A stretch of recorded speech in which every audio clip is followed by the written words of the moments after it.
basically, and that's what it is. It's just they took one fucking they took one fucking look at his face, Dr. Carr's, and thought, that guy's mint. He's got morals. We want to let him know how adorable he looks. And Adam has been literally, basically, you can see on Dr. Carr's face, like the Kaiser or Maffau or anybody who fucking has a great head like that.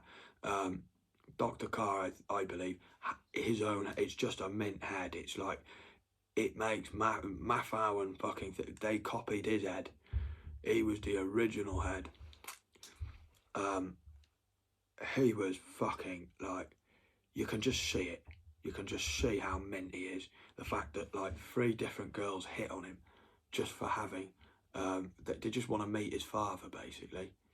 That's all they're trying to say. You're adorable. We love your dad. He probably raped all 3 of those fucking ladies that were basically children anyway. Younger years of uni and that. You know, the older boy. But basically, he used his uni fucking life as a way, because of the fact that he sobbed about what I had done. It made him, and he showed people all this shit about the fact that, look how, basically used me as a way to make him cool. And he just furthered it and furthered it and furthered it. Like, the Cars were trying to look, we were trying to make you cool, so you are cool in your head, and you're nice, and you've got respect again, and like, all the advice, all the things that I taught him about that kind of thing, he just ignored. He threw it back in my face. That just made me more annoyed being in his presence. I just got rid, like, the more I fucking was around him, the more I realised I wanted to be around Laura every single time. And that just made me nuts for Laura. The more Dr. Carr was round him, like I said, he hit the teen years, and afterwards. I mean, he split this fucking house apart. They just split the house apart. You know, before you get comfortable, Adam, this is what you've caused.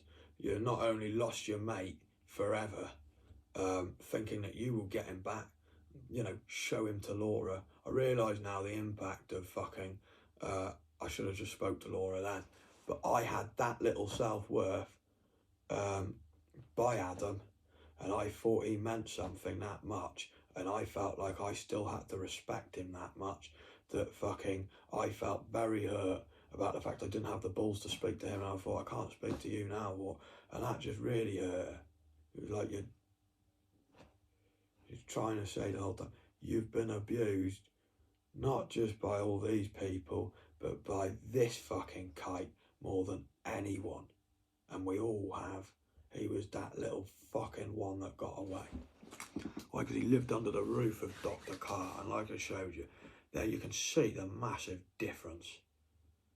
Dr. Carr literally thought, if this guy fucking wants to do this, that and the other, I will just put my efforts in Peanut.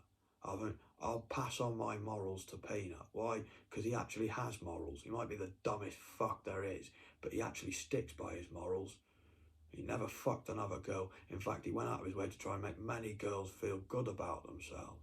Edie Roberts called me an angel because I spoke in a whisper and I shut the door for her and I fucking said goodnight. She just loved my presence. I could tell she just made her really smile the fact I came into a room to say goodnight. You know, it felt like she didn't really want to get on drugs. Everybody else was having MCAT, but she had the choice to do whatever she wanted. She was a really fine lady, and fucking, it was just great because she loved, and they all loved me, mate. Why? Because I was this benevolent, Jesus-like guy who just took drugs and went round telling these great theories to people, and they were all right because they were like Dr. Carr's theories. It was like I just went round like fucking Socrates. That's why when Adam showed me Socrates, I fucking felt like Socrates. It scared him because of the fact that, like, I knew how it felt to just go round telling people great pieces of information just for the sake of it, and it felt mint. Like, they're all, I can't remember what the shit I said, but it made fucking sense because this was not coming from me. It made everybody feel safe and protected, We had a party at Duncan's, all of us on MCAT, loads of shit got fucking, loads of shit went missing. All it was that everybody just got too high. As soon as the start, you know, because MCAT goes like, MDMA is like complicated. It's like a complicated high. I don't like it. Because it's like 1 minute, you're here, and then it suddenly goes, it just fucking, it's too much, baby. It's too complicated for my head. MCAT is as simple as this. Your eyes are here, they go like that, and then they just shake with euphoria. And it's like, oh, that just makes sense. You know, you just go from side to side with euphoria. That's mint, and it feels great. There's no fucking these extra bits, which can, for somebody like me, it just gives me a headache. It just gets me confused in the trip. I don't like MDMA. Occasionally I do. I had a good MDMA session with Jake. I think it's just because it was Jake.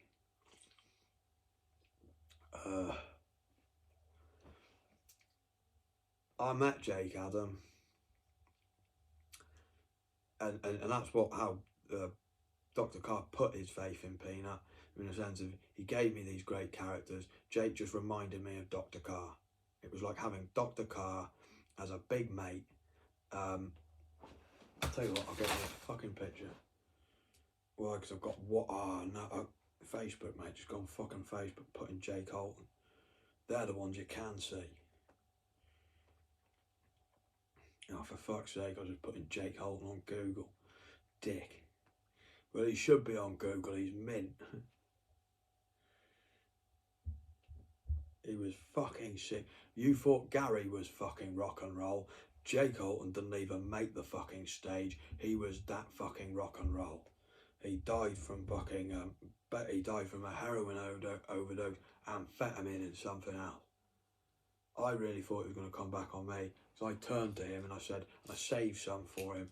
I had some left, and I didn't want to give him, but because it was Jake, and I didn't realise he had liver sclerosis, and that's what he was hoping to take, I made sure I gave him a good few, and he just took a load of heroin, overdose, and died. I really felt responsible for his death. Made me extra cry. And I realised he was dying of liver sclerosis. That was his way out. If anything, I helped him because he was in complete euphoria. You know, he was not in pain. Not only was he feeling great from the heroin, but he was feeling mint. I mean, you have 4 of these and you feel fucking unbelievable. He had like 8 or 10. I can't remember, but he had fucking ridiculous amounts. He was in absolute euphoria. He wasn't in pain.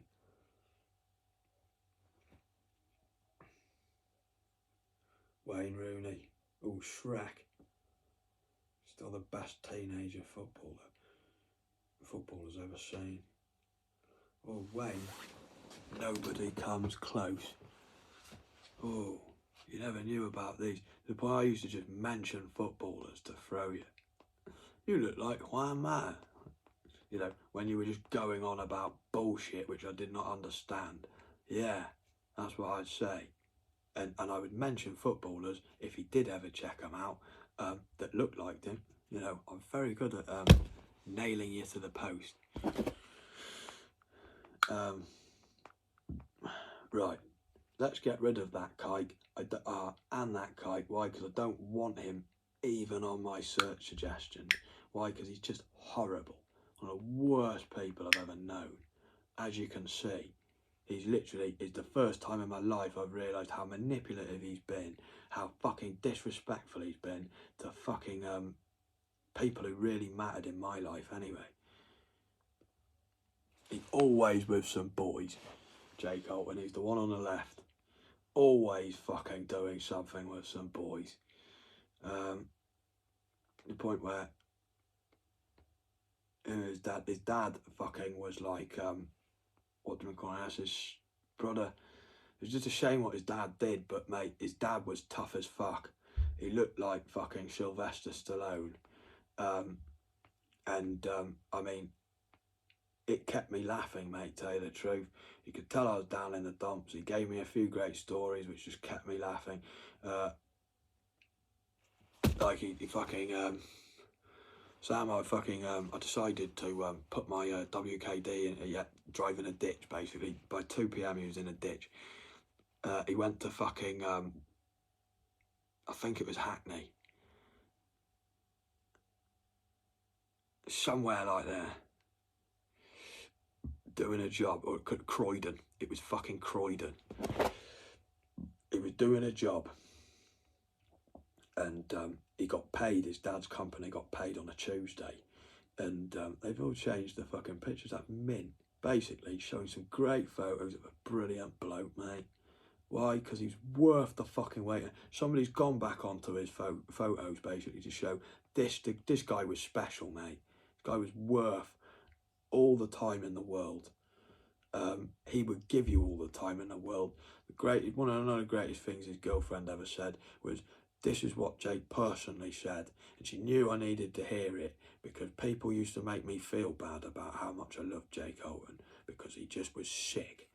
People get jealous how much I just loved him, mate. I just idolised him. You see in the fuck it, I'll show you the pictures. Why? Because I think his family would love to see it, mate. Why? Because it's like, he was special. He put himself down. He thinks fucking they weren't proud. They were more than proud. They were more than proud. He was special, mate. He was a really great guy. There was just something brilliant about Jake Holton. He never did anything against anyone. He's great, one of the greatest. He just said, "I just want to make people happy." And he was just like Keith in the sense of, he was really overlooked. The more he tried to make people happy, the more it could look scary, and he was fierce about it, to then literally go, it was mint.